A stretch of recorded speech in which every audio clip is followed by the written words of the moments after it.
When I'm talking and interviewing with these guys, I want to know what their purpose is. Why are they in real estate? Why do they want to join the team? What are their goals? And it's not real estate related. A lot of times I'll hear people come and they'll tell me, oh, I want to sell X amount of real estate. That's great. Whether it's 5 million, 10 million, 20 million, 2 million, whatever that goal is, that's great. We'll get you there. But I want to know why you're doing those things. Tristan Calabro is a real estate entrepreneur, investor, and founder of the Calabro Group, known for building a multi-state real estate business and has been featured on top podcasts. Are you a good fit that if I leave and I want to have the comfort of I can go on a 3-day trip or a week-long trip with my family, and I can trust that an agent on my team, if they have to step in, they're not going to try and steal that client. And I want them to feel that same thing. So that's really what it's all about. If you're a good person, let's do it. Let's figure out your goals and let's make it happen.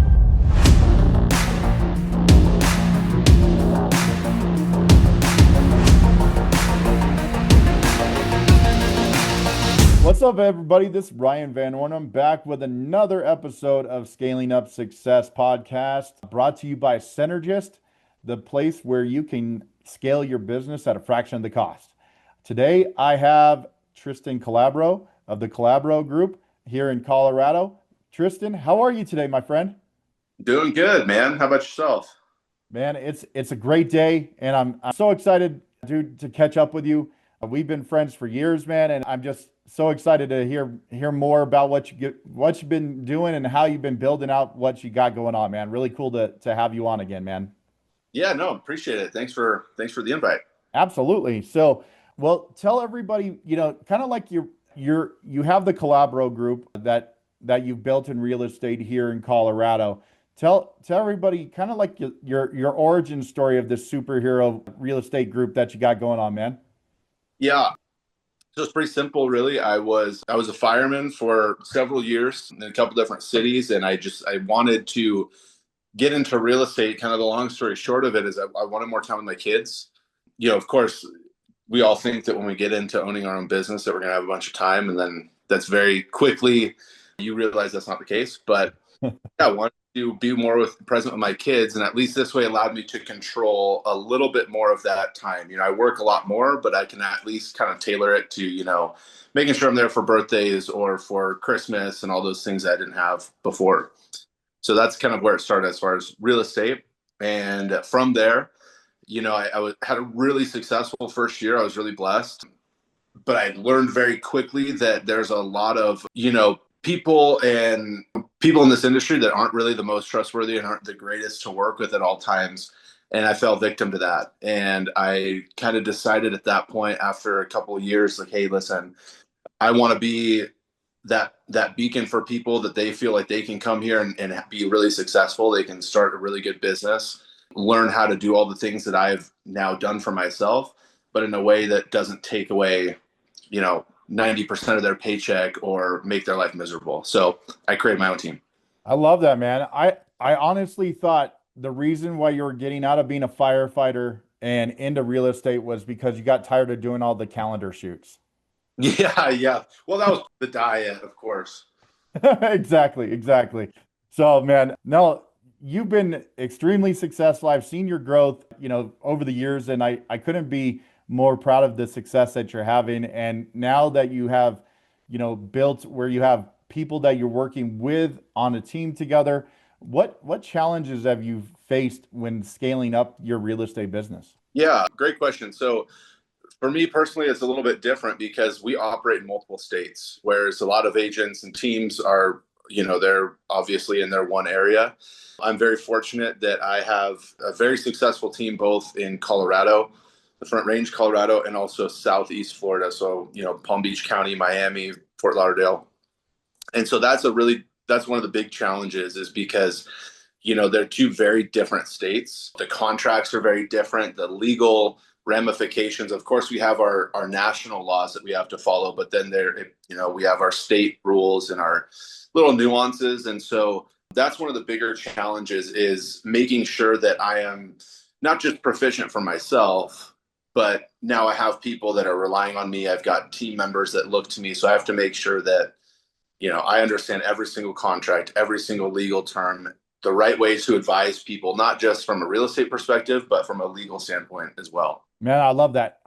And you're taking care of your clients, you're taking care of your team members, a lot of times you take care of the other side of the transaction, that maybe that there's people involved on the other side that maybe not have had as much experience in the contract negotiation side and understand maybe how the timelines are affected on certain deadlines and stuff like that. That's really, I'm glad that you take that very seriously because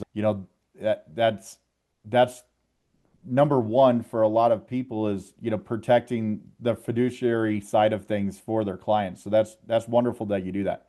Yeah, and if I can touch on that too, because you're 100% right. And in Florida, I have this conversation because Florida's got more licensed agents than any state in the country, and it's a significant difference. I think California is number two, but there's like $130,000 person difference there.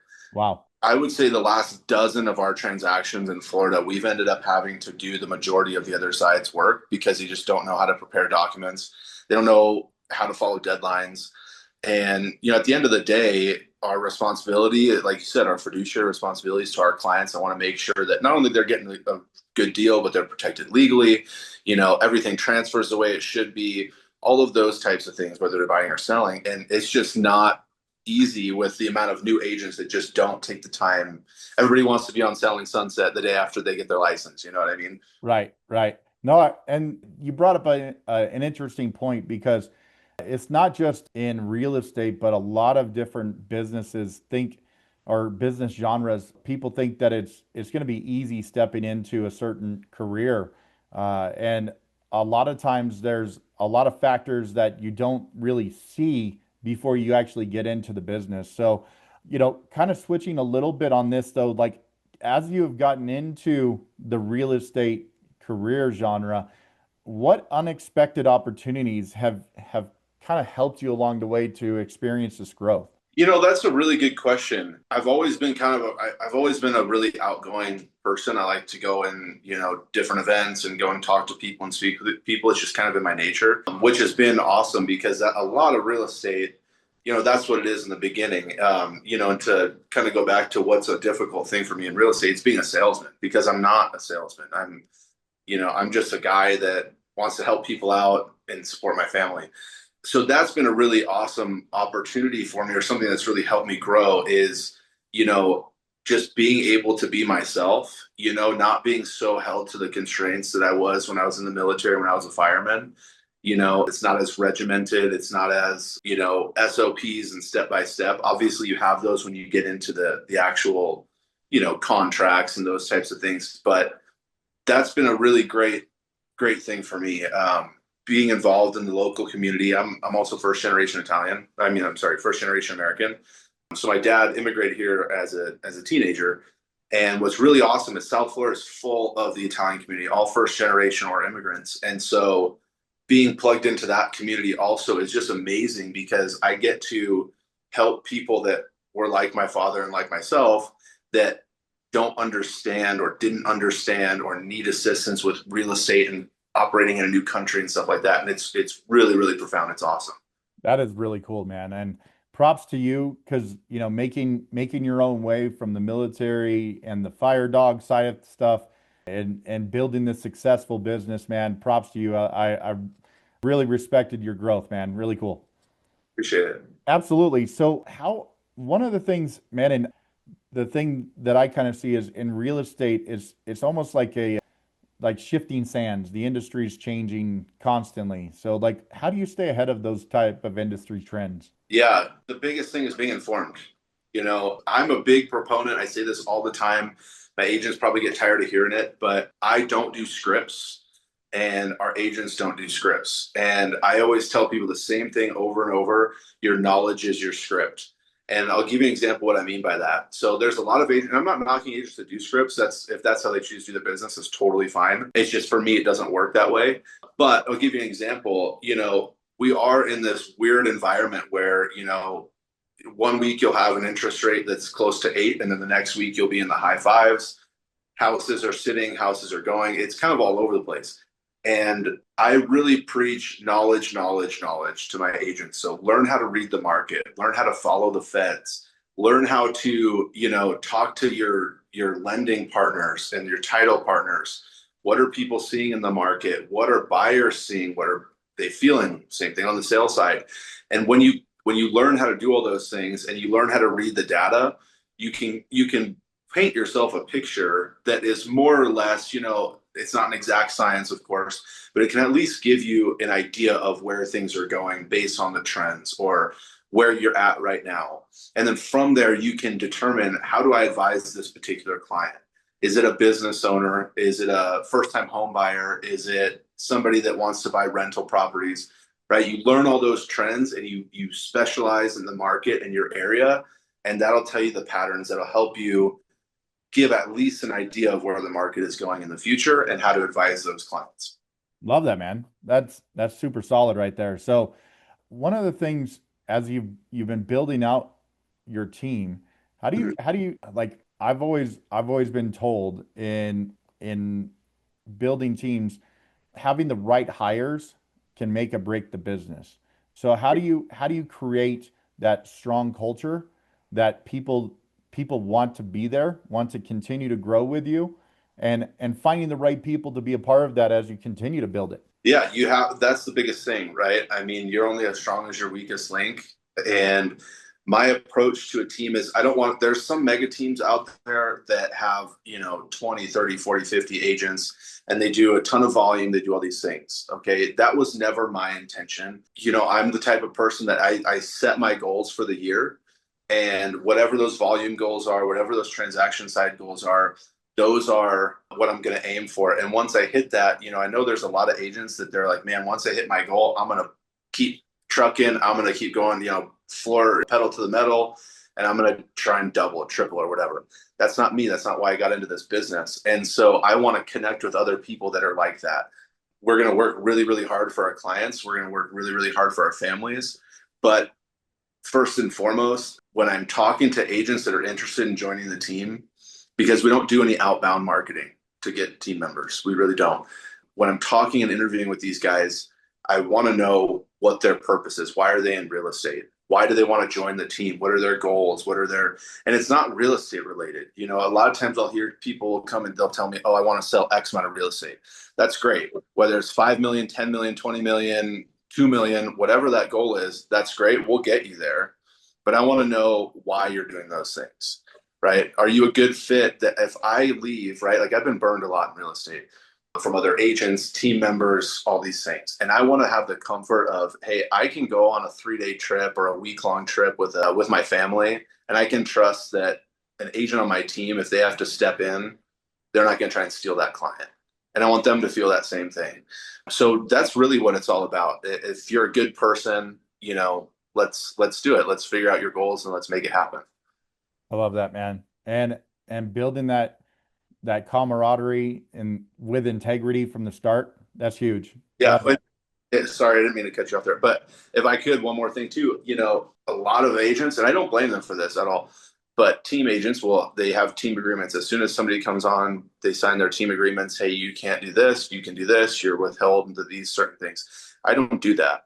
I look at it when I'm talking to somebody and I say, listen, you want to join my team? That's great. I look at it from a different type of a leadership perspective. I have a different view on leadership. A lot of agents, especially when they get to be producing a lot, they kind of get this, big head on their shoulders, and they think that all their agents work for them. I don't look at it like that. My view is much more like a military fire approach. Leaders eat last and lead by example type of deal.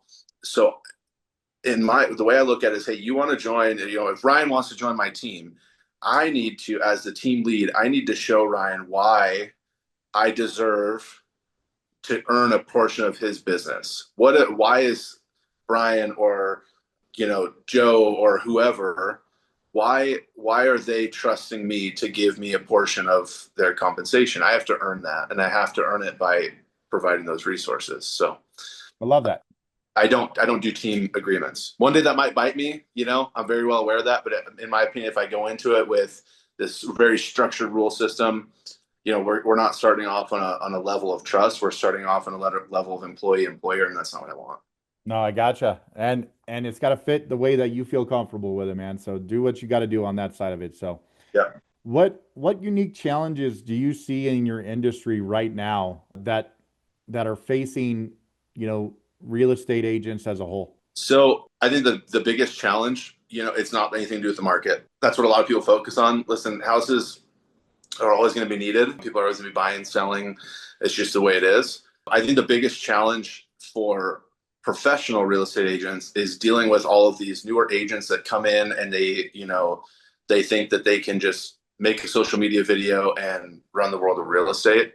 I think it's a really big problem. I think it's a problem because they're not learning the contracts, they're not learning the business. And at the end of the day, the clients are the ones that are paying the price, and the clients don't know, right? And we can't go have that conversation with the client. But for give you a quick example, about a month ago, we had an agent submit an offer, and she wrote it improperly. That if we wouldn't have said anything, which we had no moral obligation to do so, we no legal obligation rather, we felt we had a moral obligation to. But her client would have ended up paying $41,000 at the closing table for absolutely no reason because she filled in incorrect paperwork. And that's the Wow. biggest problem in the real estate industry right now is you have all of these agents and, people joke about, the military will take anybody with a heartbeat. It's easier to get your real estate license nowadays. So Yeah. that's where I see the biggest problem, especially when you have these clients that are trusting this agent. The agent puts on a nice suit. They rent the G-Wagon to make it look like they're doing all this business, but they're selling one house a year. And people in property. So I think that's number one by far the biggest challenge in the real estate industry today. Man, that's quality, dropping some knowledge right there, my friends. Love that stuff right there. So as you continue to grow, where do you see your group headed in the next year or two? That's a great question. Where I would like to see us at, I want to just continue to grow, maybe add a couple of agents here or there. Like I said, I want to keep us really a really smaller, tight-knit team. The goal is not to be a big team that does average business. The goal is to be a tight, small group that does a lot of business, and we're known for being ethical. We're known for being good people. So that way, if an agent on the other side, if I work with that agent and then I end up having an opportunity to do another deal with them in the future, that they're going to tell their clients, hey, listen, Tristan and his team, they're squared away. They know what they're doing. They're great agents. We're not going to have a problem. That's what I want. And I want our name to continue to grow and to continue to get out there so that these people, when they, the clients, the average people, when they see our name, they think of us as being that higher tiered team, right? Not just your average agents. We're not making all of the social media videos where, we're not jumping into pools with our clothes on. Again, if that's the way you do your business, totally fine. We don't do it like that. I strictly operate from professionalism, and I want people to see that, and I want it to continue to grow in that direction. That's phenomenal stuff right there, my friend. So, man, I could talk to you all day long on this kind of these questions because I just love hearing your perspective on where the industry is going. But unfortunately, our time is up for tonight. But thank you so much for coming on, man. And if people are interested in your services, how can they get a hold of you, my friend? Yeah, any social media platform, we're there. You can go onto Facebook, the Calabro Group on Facebook. We're on Zillow, Instagram, Tristan Calabro or the Calabro Group. You can find us there. Anybody is always free to message me. I'm super, super open, super honest. If it's just, hey, I want to briefly chat with you about something, or hey, I'm really interested, get me on any of those. You guys can call me. My number's on all those platforms also. So I'm always here. Phenomenal, man. Always Cool. a pleasure getting to chat with you, my friend. It is, definitely respect what you got going on in here in Colorado and in Florida, man. Keep up the good work and best of luck in everything that you got going on, my friend. Right on. Thanks, sir. Appreciate you. Absolutely. Once again, Ryan Van Ornum with Scaling Up Success Podcast, powered by Cynergists. Have a great day, everyone. Take care.